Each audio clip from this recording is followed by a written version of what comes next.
Bonjour à toutes et à tous. Je mentionnerai brièvement le sangle pénoscrotal parce que c'est un sujet peu mal compris, un peu abusé.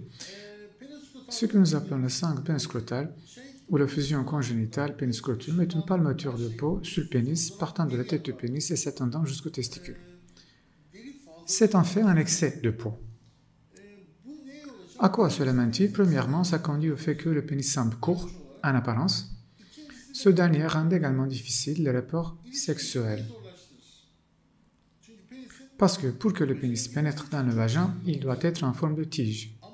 Mais quand il y a une telle palmature de peau en dessous, comme la membrane qui unit les doigts de pattes des canards ou des ailes de chauve-souris, il lui serait assez difficile d'entrer dans le vagin. En fait, c'est le critère le plus important pour cette chirurgie. Est-ce que ça gêne les rapports sexuels? Le patient peut avoir une sangle pénoscrotale, mais si cela ne gêne pas les rapports sexuels, alors il n'y a pas besoin de chirurgie. Maintenant, voici le problème ici. Presque plus de la moitié des patients qui nous ont consultés disent qu'ils souffrent d'une sangle pénoscrotale. Nous examinons le patient, mais en fait il n'y a rien. On lui demande de prendre une photo en érection de profil, mais rien. Pourquoi le patient se trompe-t-il? La peau des testicules sous le pénis est un peu lâche. Si vous la tenez et tirez un peu, on dirait qu'il y a une sangle pénoscrotale. Les patients regardent aussi, la peau est lâche là-bas, elle est élastique. C'est pourquoi les patients nous consultent pour une sangle pénoscrotale. Cependant, ce n'est pas le cas. Le critère le plus important ici est de savoir si cela rend difficile les rapports sexuels ou pas. Nous demandons aux patients. Nous disons, avez-vous des difficultés pendant les rapports sexuels? Ce pli de peau se coince-t-il pendant que le pénis pénètre dans le vagin? Le patient dit non, rien de tel n'arrive. Alors tu n'as pas de sangle pénoscrotale, c'est tout. Pourquoi cette opération est-elle abusée? La raison de cet abus est, malheureusement, les confrères médecins. Ils disent à tous les patients qui les consultent qu'ils ont une sangle pénoscrotale qui doit être traitée par la chirurgie. Ils y font une plastie en Z quand c'est inutile, rien ne change. Il n'y a pas de différence entre l'état du pénis avant et après la chirurgie. Ou ils disent qu'ils font l'allongement du pénis sans sectionnement du ligament suspenseur. C'est un miracle. Ils allongent le pénis sans couper le ligament suspenseur. Qu'est-ce qu'ils font alors? Ils font une plastie en Z sur le pénis comme s'il y avait une sangle pénoscrotale. Et que disent-ils? Nous avons fait un allongement du pénis. C'est vraiment illogique.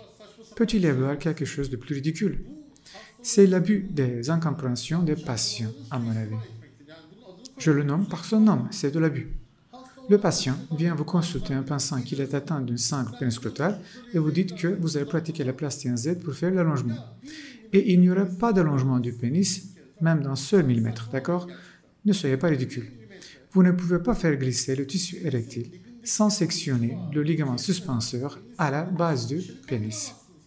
C'est aussi clair que ça.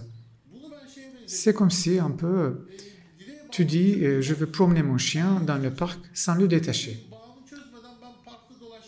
Où est-ce que vous amenez le chien sans le détacher?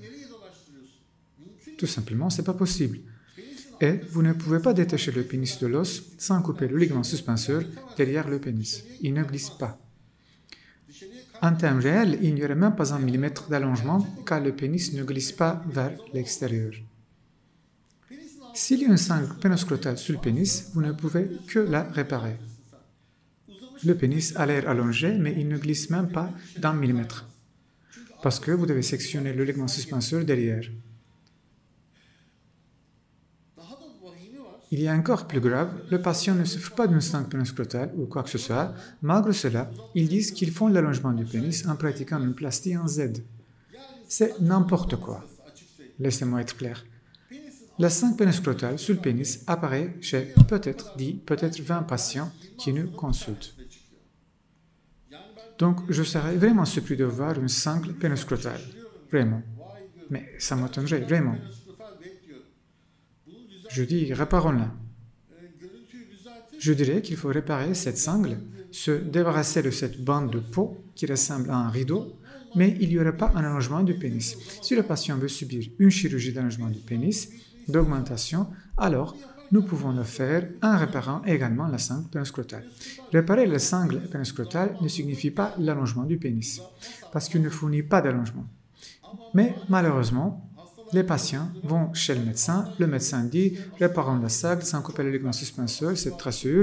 Il dit qu'il ne touche jamais au ligament suspenseur. Sectionner le ligament ne pose aucun problème. Les médecins abusent également de ces craintes de patients. Ça s'appelle de l'abus. Alors appelons ça un abus. Il n'y a pas de veine, de nerf dans le ligament suspenseur. Tout au fond, une petite veine qu'il traverse, il n'y a pas de nerf ou quoi que ce soit. Le pénis ne tombera pas. Il n'y aura pas de perte de sensation, l'érection ne se détériorera pas. Donc, cela ne fait aucun mal. Contrairement à ce que pensent beaucoup de gens, la partie la plus sûre dans la chirurgie d'agrandissement est le sectionnement du ligament. Mais les patients le craignent. Malheureusement, il y a des médecins qui abusent de ces craintes. Soyons clairs, je ne veux pas dire de telles choses à propos de certains de mes confrères, mais c'est la réalité du secteur. Si nous parlons de la sangle péniscrotale, franchement, je dois aussi dire ces choses. Quand vous consultez un médecin pour une sangle péniscrotale, s'il dit qu'il va faire une plastie en Z en base pour augmenter l'âge du pénis, alors c'est n'importe quoi, croyez-moi. Une Z-plastie réalisée sur le pénis sera utile s'il y a une sangle péniscrotale. Vous réparez la sangle péniscrotale, si elle existe. S'il n'y a pas un pli de peau qui vous empêche d'avoir des rapports sexuels, alors il n'y a pas de sangle péniscrotale, laissez-moi vous le dire. Si la sangle péniscrotale n'existe pas déjà, ne faites rien sur le pénis ou les testicules, parce que ça ne servira à rien. Que se passe-t-il? Vous prendriez un risque en vain. Chaque opération, chaque coup de bistouri comporte un risque. La plaie chirurgicale peut s'ouvrir, il peut y avoir une infection, il peut y avoir des saignements. Je pense également qu'une intervention chirurgicale ne doit pas être effectuée inutilement. À part ça, j'ai encore une chose à dire sur la sangle péniscrotale. Maintenant, lors du retrait de la bande péniscrotale, elle doit être retirée conformément aux techniques chirurgicales. Regardez, habituellement, les urologues le font différemment et les chirurgiens plasticiens le font différemment. Il y a des chirurgiens étrangers que j'ai vus sur Internet, par exemple les urologues américains, ils le font très mal. J'ai vu quelques vidéos de quelques-uns d'entre eux, alors je me demandais si je pouvais en parler. C'est un urologue, alors je me suis dit que ce serait peut-être ennuyeux pour lui et j'ai abandonné. Il fait une incision sur la sangle péniscrotale directement, il coupe la bande de la peau avec un scalpel, ensuite il le suture. Mais ça ne marche pas comme ça. Si vous tirez la bande, elle se répète exactement de la même manière. Car après un certain temps, cette ligne de suture droite se contracte. Ça peut provoquer une rechute parce que la ligne de suture s'est rétrécie. Vous l'enlevez de cette façon, vous la découpez et tirez comme ça et vous faites une ligne de suture tout droite. Et puis, tout ça est ce qui se passe quand cette ligne se contracte. Puisque la cicatrice se raccourcit, cette bande de peau se formera à nouveau. La peau s'étend encore. La bande de peau doit être enlevée avec la plastie en Z. Il est nécessaire que le point de suture soit en zigzag. Ce n'est pas pour rien que nous prolongeons la durée de l'opération pour réaliser des sutures de 25 cm au lieu de 10 cm. Comme nous le faisons en zigzag, la ligne de suture devient plus longue, il faut plus de temps pour suturer. Mais c'est ça la bonne méthode. Il est nécessaire que les sutures dans cette zone soient en zigzag. Les chirurgiens plasticiens appliquent des points de suture en zigzag, et je parle des urologues américains. Je sais si c'est le cas pour nos urologues, mais dans les vidéos d'urologues américains que j'ai regardées sur YouTube, ils retirent la bande de peau tout droit et font des lignes de suture droite aussi. C'est incorrect. Le patient reviendra après 6 mois ou 9 mois avec une récidive de la sangle péniscrotale. Le pli de peau doit être enlevé en zigzag, une plastie en Z doit être réalisée. Ce n'est pas un sujet très compliqué, mais comme je l'ai dit, c'est un sujet abusé, c'est une anomalie que de nombreux patients pensent en souffrir.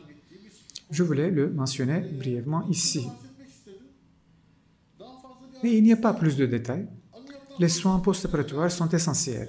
Si le patient vient de loin, son hospitalisation dure le plus souvent une nuit. Pourquoi? Parce que le suture chirurgical sur les testicules entraîne généralement des saignements, des suintements.